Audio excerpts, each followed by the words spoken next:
Bonjour, c'est Greta. J'espère que vous avez passé des très bonnes fêtes de fin d'année. Il y a beaucoup de gens que je vois aujourd'hui dans mon cabinet qui me disent: Ah, si tu savais, Greta, comment j'ai bouffé, comment j'ai picolé entre le Noël et la Nouvel An. Et puis je dis: c'est pas grave, c'est pas très important ce que vous avez mangé entre le Noël et le Nouvel An. Ce qui est important, c'est ce que vous allez manger entre le Nouvel An et le prochain Noël. Voilà. Donc ne culpabilisez pas trop si vous avez trop bouffé, trop bu. C'était mon cas également. Mais là, je reviens de ma course à pied. Il fait très froid. Il fait au moins 3 ici à Bordeaux. Mais il y a du soleil, ça fait vachement du bien. Et en plus, j'ai testé mes nouvelles baskets que j'ai reçues comme cadeau de Noël. Donc je suis très contente, je suis frigorifiée, je vais bientôt prendre ma douche. Mais j'avais envie de parler d'un sujet en ce qui concerne justement les vœux. Bien sûr, je vous souhaite mes meilleurs vœux pour cette année 2017, pour qu'elle vous amène tout ce dont vous avez besoin pour être en harmonie, en accord avec vous-même. Voilà. Même si on se souhaite mutuellement la plupart du temps en premier lieu la santé, le bonheur, l'amour, etc. La santé, c'est pas un but en fait. La santé, c'est un état normal. Et quand vous êtes en harmonie avec vous-même, la santé, c'est quelque chose qui est naturel. Euh, Justement par rapport aux vœux, je ne sais pas si vous avez remarqué, mais vous souhaitez vous-même, à vos amis, à vos proches, à votre famille, les meilleurs vœux, voilà, vous souhaitez toutes ces choses magnifiques. Et en ce qui vous concerne, vous, la plupart du temps, ce sont des choses très dures. C'est-à-dire qu'il y a des gens qui se donnent des résolutions chaque nouvel an. Il y en a d'autres, et c'est la majorité, qui laissent tomber, qui ne le font pas, parce qu'ils sentent quelque part, et même par l'expérience, qui vont pas tenir plus que 3 mois dans leur résolution. Et je voulais vous donner une petite idée pourquoi c'est comme ça.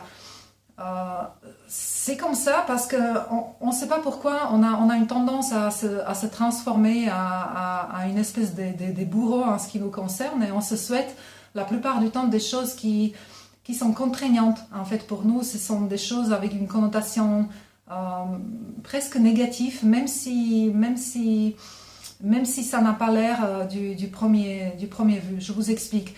Par exemple, parmi les résolutions qu'on a entendu déjà parler, que vous vous donnez peut-être aussi cette année, c'est par exemple, je veux perdre du poids, ou je veux arrêter de fumer, ou je veux m'occuper de moi cette année, je veux faire plus de sport, je veux avoir plus de temps, etc.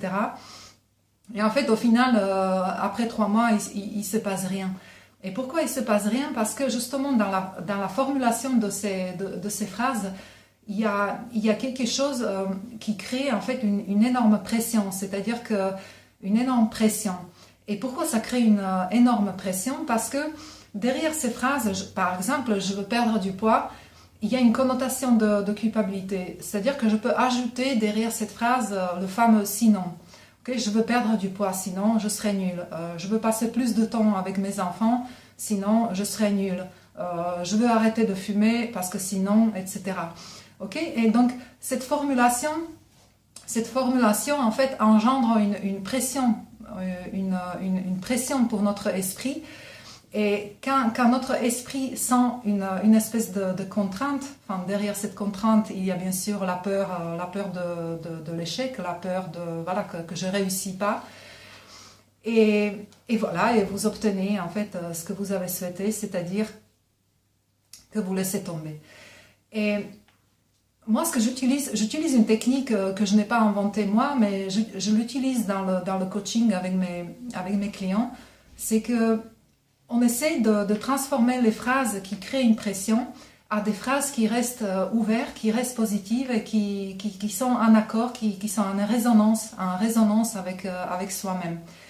Par exemple, au lieu de se dire « il faut que je perde 10 kilos cette année », c'est une énorme contrainte, c'est-à-dire que c'est un ordre et votre corps et votre esprit va se braquer. C'est-à-dire qu'au départ, vous allez être peut-être très motivé, mais vous allez laisser tomber dans 3 mois.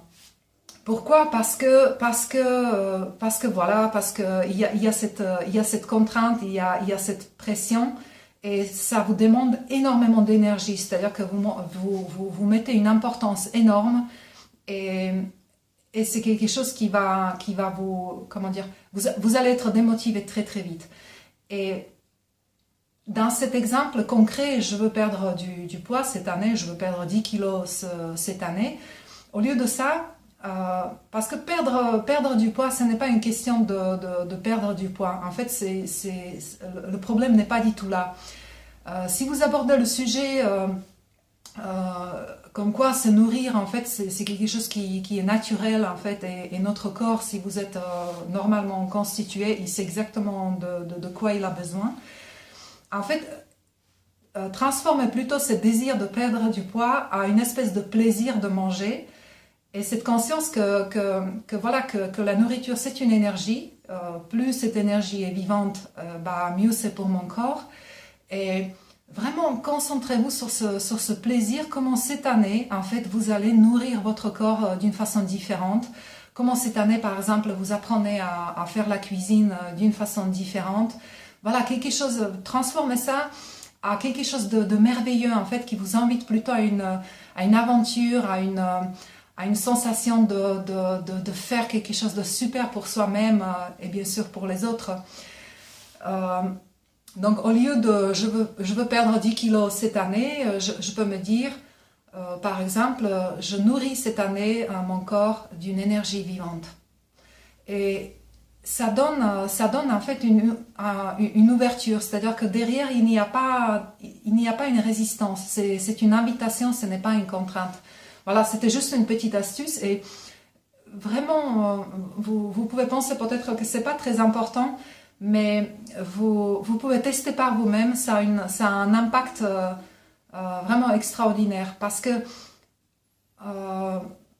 l'important, c'est pas ce qu'on veut, en fait. L'important, c'est la façon dont on formule, en fait, les choses.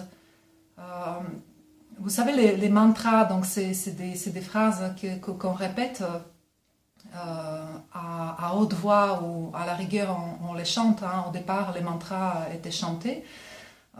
Ça a beaucoup de pouvoir sur le corps, sur les cellules. En fait, les cellules captent les vibrations de la voix et ce n'est pas pour rien que les mantras en fait ont un pouvoir extraordinaire et même les résolutions ou tout ce que vous souhaitez pour vous-même, ça peut devenir en fait votre mantra, ok? Donc ça va avoir beaucoup plus ça va être beaucoup plus positif de vous créer des petites mantras que vous vous répétez dans votre tête. Par exemple, cette année, j'amène la douceur dans ma vie. Okay?